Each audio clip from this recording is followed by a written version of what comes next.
अस्सलाम वालेकुम फ्रेंड्स। आज मैं आपके लिए एक नया नावल शुरू करने जा रहा हूँ जिसका नाम है मसीहा। उम्मीद है आपको ये नावल भी पसंद आएगा। आपसे एक रिक्वेस्ट है कि आप अपने इस चैनल को सब्सक्राइब कीजिए, वीडियोस को लाइक ज़रूर कीजिए और शेयर कर सकते हैं तो ज़रूर कीजिए। इससे मेरी हौसला अफजाई होती रहेगी। तो शुरू करते हैं आज का नया नावल। उर्दू नावल मसीहा की किस्त नंबर 1। अवाइल दिसंबर की खुनक रात थी। इस जाड़े में हर चीज़ अपने अपने होल में सिमटी हुई थी, लेकिन इस तारीको वीरान सर्द रात में वो बेयारो मददगार कंधे पर झूलती शाल को बमुश्किल संभालती नंगे सर और नंगे पांव अंधाधुंध भाग रही थी। इसको खुद भी नहीं पता था कि वो किस सिमत में भाग रही थी।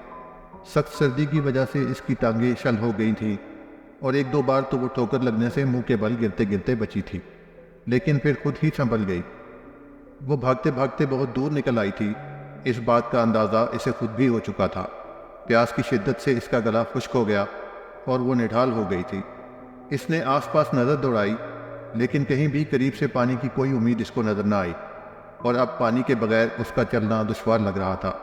उसकी टांगों से जान निकल रही थी, फिर भी वो सबसे अनजान अंधाधुंध भाग रही थी।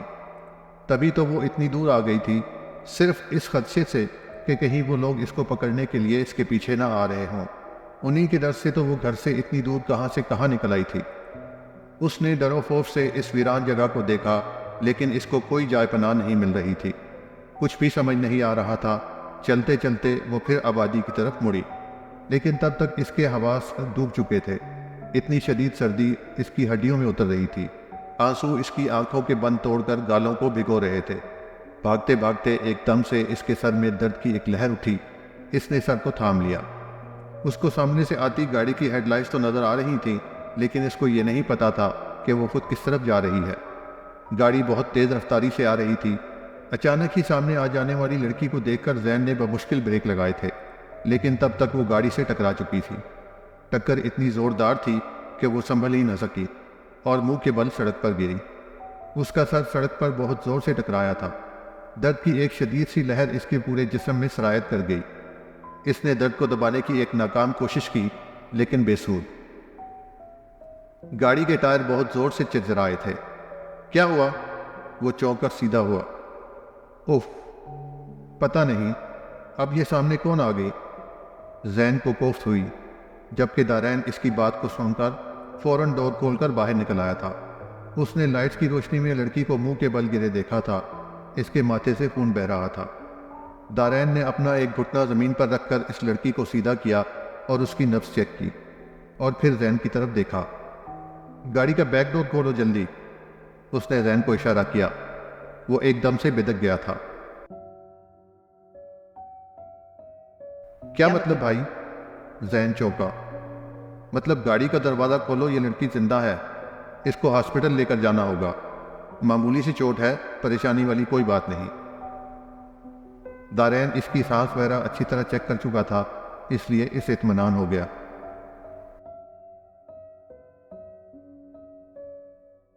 लेकिन भाई, आप ये क्या कर रहे हैं?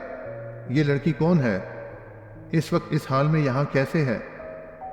सब ये सवाल करेंगे हमसे और फिर सारा इल्ज़ाम हमारे सर होगा, और ना कोई डॉक्टर पूछताछ के बगैर ट्रीटमेंट करेगा। हम फंस जाएंगे। जैन ने इसको बात रखने की एक कोशिश की, लेकिन दारैन भी अजीब मिजाज का शख्स था। जिस बात की ठान लेता वो करके ही रहता, और जिस बात पर ध्यान न देता तो फिर इसको इग्नोर ही किए रखता था।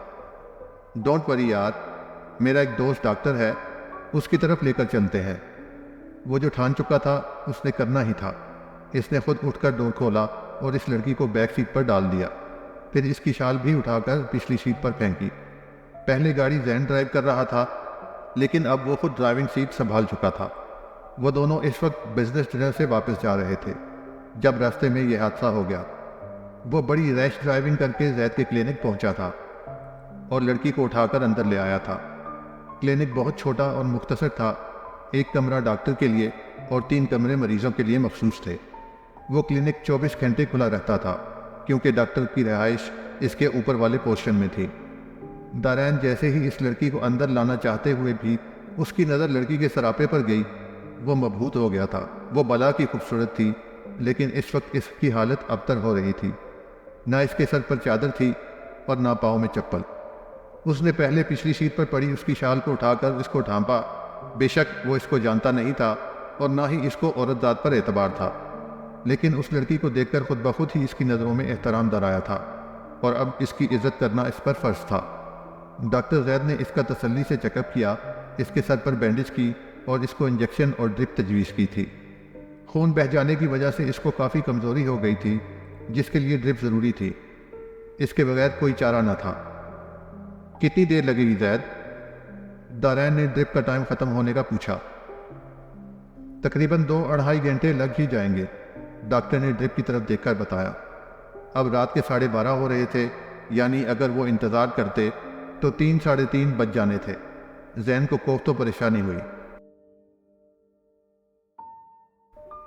जैन, तुम घर जाओ, उसने कुछ सोचकर कहा। घर? जैन को हैरत हुई। मतलब आप इधर रुकेंगे भाई? हाँ, मैं इस लड़की को अपनी जिम्मेदारी पर यहाँ लाया हूँ, अब ऐसे अकेले नहीं छोड़ सकता, उसने संजीदगी से जवाब दिया। तो फिर ठीक है, मैं भी इधर ही रुक जाता हूँ, आपके साथ ही, वो बोला। उसको दारैन पर हैरत हुई थी। देखो जैन, रात बहुत हो गई है, मैं नहीं चाहता कि तुम यहाँ रुको, इसलिए चलो मैं तुम्हें घर छोड़ आता हूँ। दारैन ने बहुत प्यार से इसको समझाया और वो इसकी बात समझ भी गया था। और आपके बारे में क्या कहूँ? उसने अगला सवाल किया। कह देना पार्टी से मैं अकेला ही वापस आया हूँ। वो इसको लेकर क्लिनिक से बाहर आया और फिर इसको घर के बाहर छोड़कर वापस क्लिनिक पर आ गया, जहाँ वो लड़की होशो खैर से बेगाना पड़ी थी। वो लड़की फजर के वक्त होश में आई थी और ख़ुद को अनजान जगह पर और पास ही चेयर पर दारैन को बैठे देखकर मुतवहिश हो गई थी। रिलैक्स रिलैक्स, कुछ नहीं हुआ, आपको घबराने की ज़रूरत नहीं, और आप यहाँ बिल्कुल महफूज हैं, कोई नुकसान नहीं पहुँचा सकता आपको। दारैन ने अपने तय इसको मुतमिन किया। आप कौन हैं? वो मशकूक और सहमी हुई नज़रों से इसको देख रही थी। मैं वही हूँ जिसकी गाड़ी से रात को आप टकराई थी, दारैन ने संजीदगी से इसको याद दिलाया। गाड़ी से? उसने हैरत से दोहराया। उसको अपने जहन पर ज़्यादा जोर डालना पड़ा था और कल दोपहर से लेकर रात तक का वाक़या इसके जहन में रोशन हो गया और उसके चेहरे का रंग खौफ व हरास और वहशत से फक हो गया। दारैन उस लड़की के चेहरे के तासुरात और उतार चढ़ाव नोट कर रहा था। वो अजीब वहशत और खौफ का शिकार थी। घबराहट और बौखलाहट इसके हर अंदाज से अया हो रही थी, लेकिन दारैन को समझ नहीं आ रहा था कि मामला क्या है। मतलब रात भी गुजर गई? वो आहिस्ता से बोली। जी हाँ, और रात यहाँ क्लिनिक पर गुजरी है, आप परेशान ना हो, दारैन ने इसको तसल्ली दी।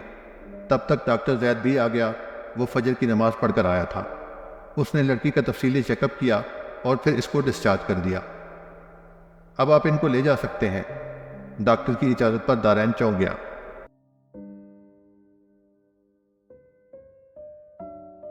लेकर जा सकते हैं, मगर कहाँ? वो सोच कर रह गया। सुबह 5 बजे का वक्त और इस नाजुक वक्त में वो इसको कहाँ लेकर जाता? डॉक्टर जैद कहकर चले गए थे, मगर वो वहीं का वहीं बैठा रह गया। ये मेडिसिन है, 2 दिन तक इस्तेमाल करनी है। नर्स आकर दवाइयाँ थमा गई थी।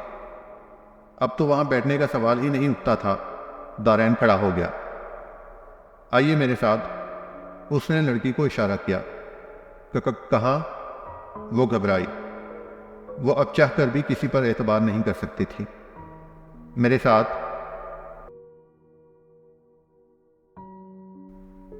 आप कहाँ लेकर जाएंगे मुझे? ये तो अभी मुझे भी नहीं पता, उसने लाइल्मी से कंधे उचकाए।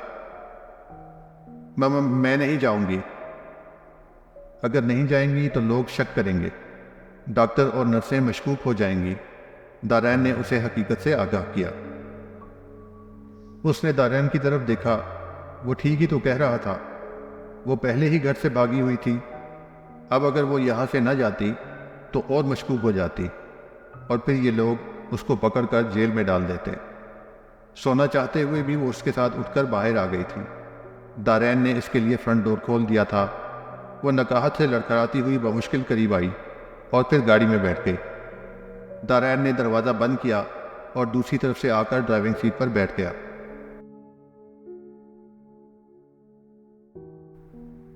आपका नाम? गाड़ी को रोड पर डालते हुए इसने लड़की का नाम पूछा। अनाबिया अहमद। तो मिस अनाबिया अहमद, क्या आप बता सकती हैं कि आप कहाँ जाना पसंद करेंगी? आपका घर या कोई अता पता? वो गाड़ी की स्पीड स्लो रखे हुए था। उसके सवाल पर यकदम वो अपने दोनों हाथों में मुंह छुपाकर तड़प तड़प कर रो दी। मैंने आपसे आपके घर का पता पूछा है, आंसुओं का नहीं। अब दारैन को कोफ्त हुई। मेरा कोई घर नहीं, मेरे माँ बाप मर चुके हैं, मैं लावारिस हूं, उसने ऐसे ही रोते हुए बताया। उसकी हिचकियां बन गईं। दारैन के माथे पर सिलवटें पड़ गईं। तो फिर कहाँ जाएंगी आप? कहीं भी चली जाऊंगी, आप बस मुझे यहीं उतार दें। कब्रिस्तान जाने से तो मुझे कोई नहीं रोक सकता ना? वो अपने आंसू रगड़कर पूछते हुए बोली। ये कैसे हो सकता है? आपका कोई ना कोई घर तो होगा ही। इतने दिनों से आप कहाँ रह रही थी? वह तअज्जुब से पूछ रहा था। मैं जिस घर में इतने दिनों से रहती थी, इस घर में अब मेरी इज्जत और जान दोनों गैर महफूज थी, इसलिए मैंने वो घर छोड़ दिया, उसने खुद पर जब्त करते हुए जवाब दिया। छोड़ दिया मतलब? आपकी बात मुझे समझ में नहीं आ रही। आप क्या कहना चाहती हैं? रात को जिस हाल में आप गाड़ी से टकराई थी, इसको देखकर नहीं लगता कि आपने सोच समझ कर घर छोड़ा है, बल्कि आपके हुलिये से ऐसा लग रहा था कि आप इमरजेंसी में घर से भागी हैं। ना तो आपके सर पर चादर थी और ना ही पाँव में जूते। उसने अनाबिया के पाँव की तरफ देखकर कहा, जो अभी भी जूतों से आ रही थे। अनाबिया ने जल्दी से पाँव पीछे खींच लिए, लेकिन ऐसा करके वो हकीकत नहीं छुपा सकती थी। हाँ, वाकई मैं घर से भागी हूँ, लेकिन ऐसे नहीं भागी जैसे आप समझ रहे हैं। मैं अपनी जान और इज्जत को बचाने के लिए घर से भागी हूँ। अगर मैं ना भागती तो मेरे बहनोई ने मेरी इज्जत खराब करके मुझे जीते जी मार देना था। उसने सब कह दिया था। वो कब तक झूठ बोलती रहती, वो भी इस शख्स से जो इसकी हेल्प कर रहा था। ओह गॉड! तो फिर अब आप कहाँ जाएंगी? आपके साथ आपके घर?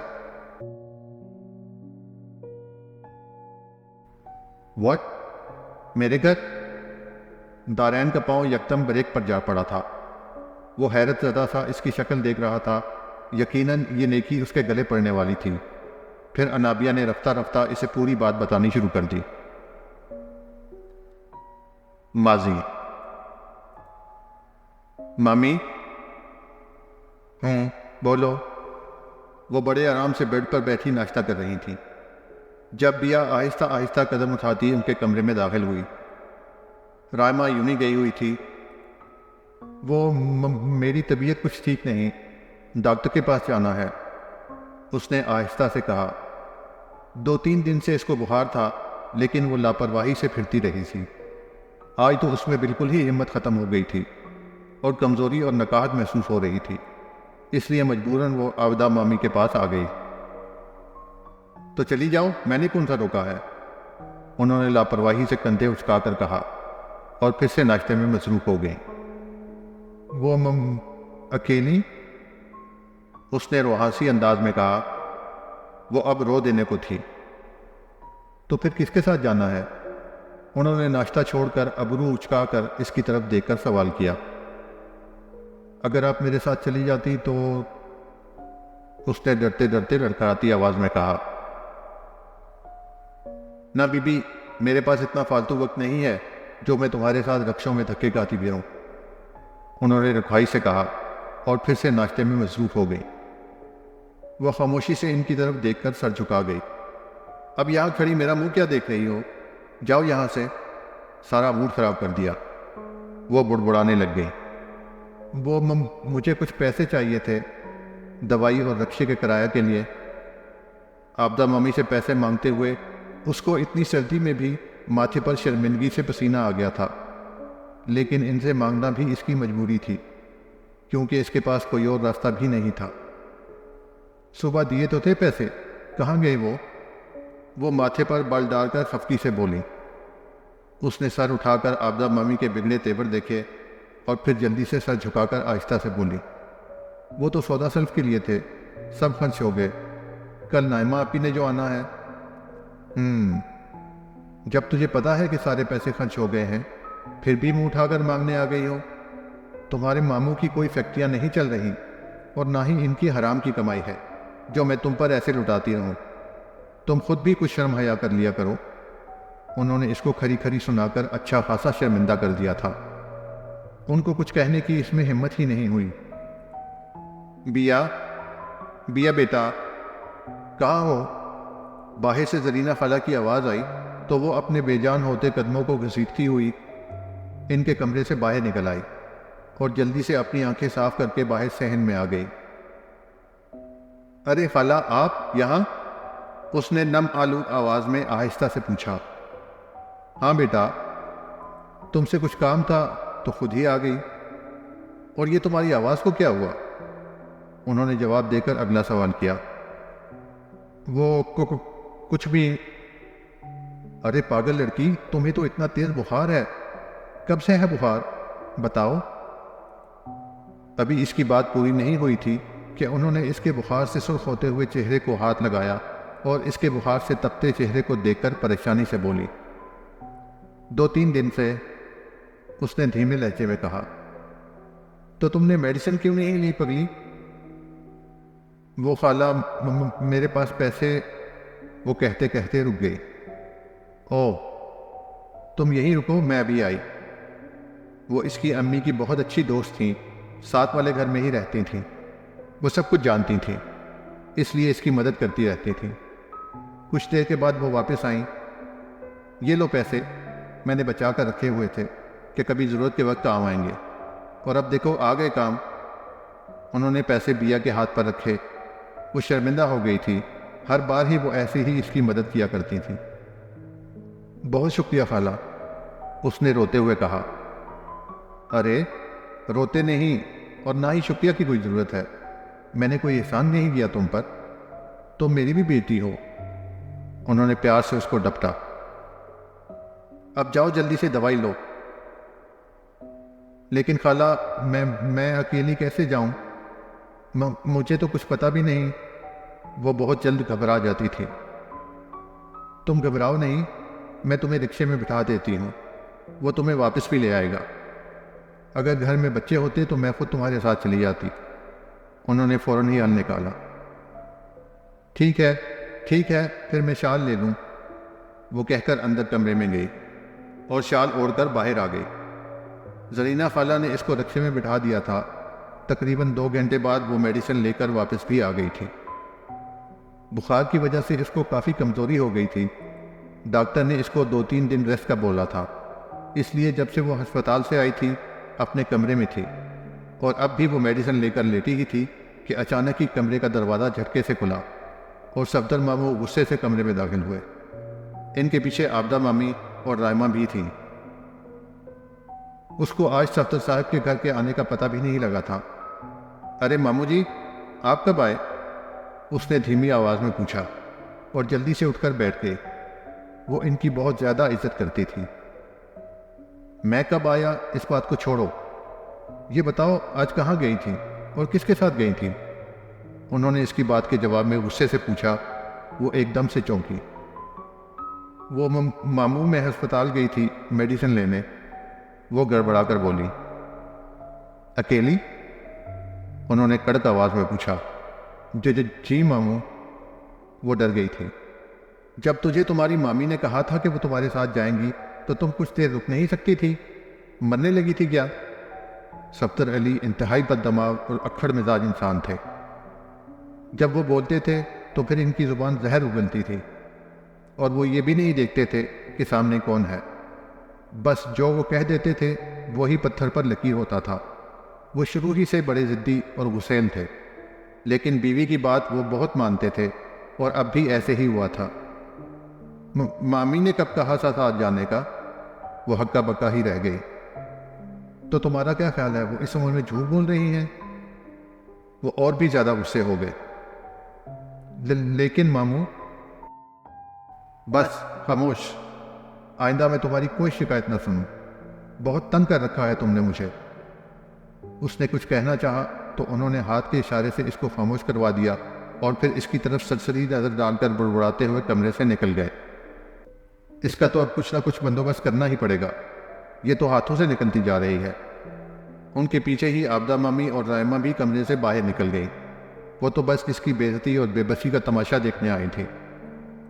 अब कमरे में बस वो अकेली थी। दुख से इसकी आंखें भर आईं और आंसू पलकों के बंद तोड़कर रुखसार पर बहने लग गए। लेकिन इस बार इसने अपने आंसू साफ करने की कोशिश नहीं की थी, बल्कि इनको बहने दिया था।